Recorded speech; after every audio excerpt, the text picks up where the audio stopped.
Muito bem, bom dia. Hoje, dia 3 de novembro de 2009, começamos o penúltimo mês do ano, um ano que tem sido muito favorável para o nosso mercado de capitais, para o nosso mercado de ações.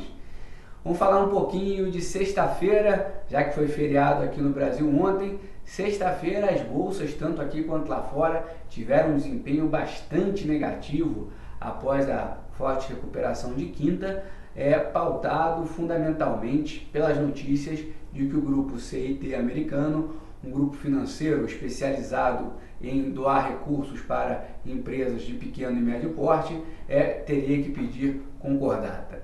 Na verdade, a situação do CIT já era bastante problemática há alguns meses.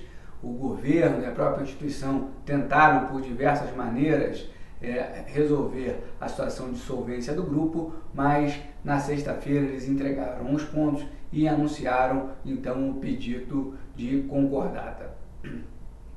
Essa seria a quinta maior concordata da história americana, e em virtude da notícia os mercados cederam com bastante força. A nossa bolsa fechou com queda de 3,41% no dia. No mês fechou proximíssima da estabilidade, com pequena valorização de 0,05% no mês.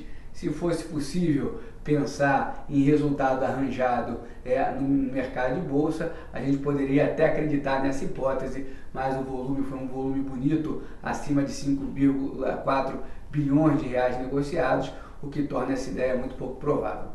No dia de ontem, o mercado fechado no Brasil até tinha razões para amanhecer com um viés mais negativo, porque ainda estavam repercutindo a notícia aí da quebra do CIT. Entretanto, os dados da economia americana vieram muito fortes, muito acima da expectativa do mercado, e um dado corporativo em particular surpreendeu todo mundo e ajudou a melhorar o humor das bolsas.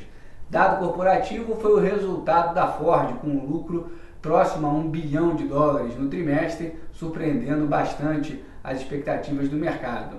Também animaram os investidores os dados relativos à indústria de transformação, o ISM, que é um dado do gerente de venda, mostrando o terceiro mês consecutivo de expansão. Esse é um daqueles indicadores que, quando está acima de 50, mostra expansão, abaixo de 50 mostra retração. O número veio em 55, acima da expectativa do mercado de 53. Também tivemos os contratos de pendentes de venda, os contratos pendentes de vendas de casa nos Estados Unidos, que mostraram também forte expansão, crescimento de 6%, a maior desde 2006, mostrando que o indicador de vendas de casas usadas a ser divulgado mais no final do mês deve seguir mostrando boa expansão. E também os gastos com construção trouxeram aí uma ampliação de 0,8%, também acima do que o mercado esperava. Então, diante de um cenário econômico tão positivo, a notícia da falência do grupo CIT acabou não pesando tanto no mercado, que fechou em alta de 0,79%, um bom desempenho então das bolsas americanas ontem.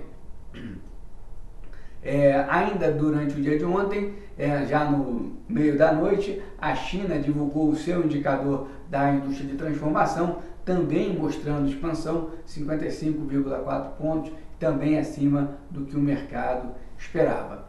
Mas, se o dia tinha tudo para começar positivo hoje, em virtude desses bons indicadores econômicos, o que a gente enxerga pelos futuros é um comportamento diametralmente oposto.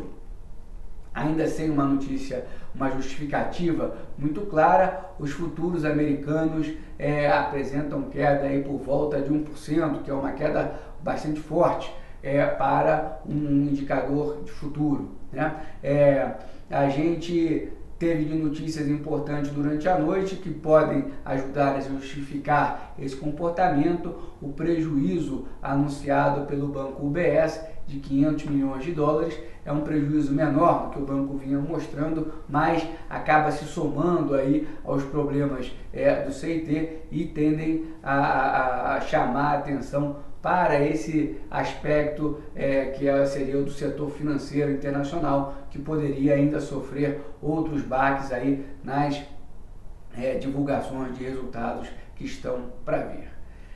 Domesticamente falando, a gente teve hoje a divulgação do balanço do Itaú Unibanco, né, que veio aí mostrando, quando a gente olha apenas o resultado recorrente, ou seja, excluindo variantes que não vão existir nos próximos trimestres, o resultado do banco foi bom, com lucro próximo a 2,7 bilhões de reais, acima do verificado no trimestre passado, e a medida de retorno sobre o patrimônio também melhorando em relação ao último trimestre.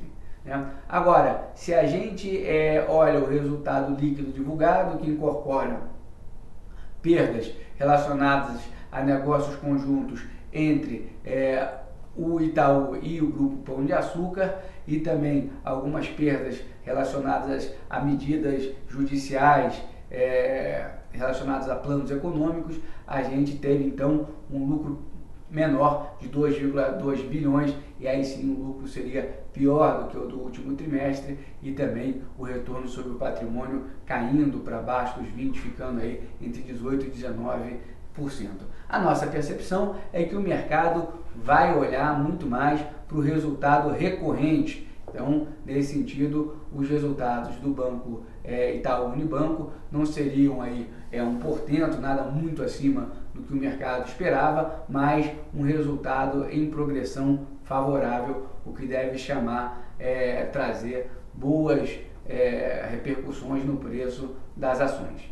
Uma outra notícia corporativa importante foi o anúncio do Grupo GP, que vai sair do grupo de controle da Hipermarcas, né? Essa notícia ela é relevante porque se o GP está saindo do grupo de controle, é muito possível que ele venha a se desfazer dessas ações, o que pode causar uma pressão vendedora. Além disso, não deixa de ser uma sinalização de que o grupo já está satisfeito com a valorização que as ações acumularam até aqui, o que é um sinalizador de menor potencial de crescimento, pelo menos aí no curto prazo. Essa notícia deve atingir de maneira desfavorável o preço das ações.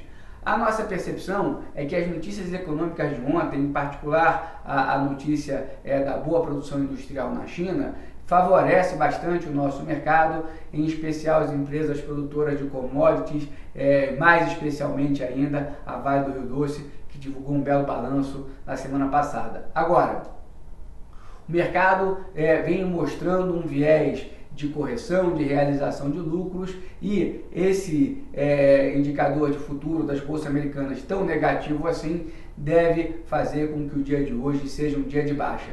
Talvez a queda aqui não seja tão intensa quanto a queda lá de fora, já que ontem o nosso mercado estava fechado, enquanto as bolsas americanas fecharam em alta. Ainda assim, o dia de hoje tende a ser um dia com viés negativo. Meus caros, desejo a todos vocês um ótimo dia, e amanhã a gente volta a se falar. Até amanhã.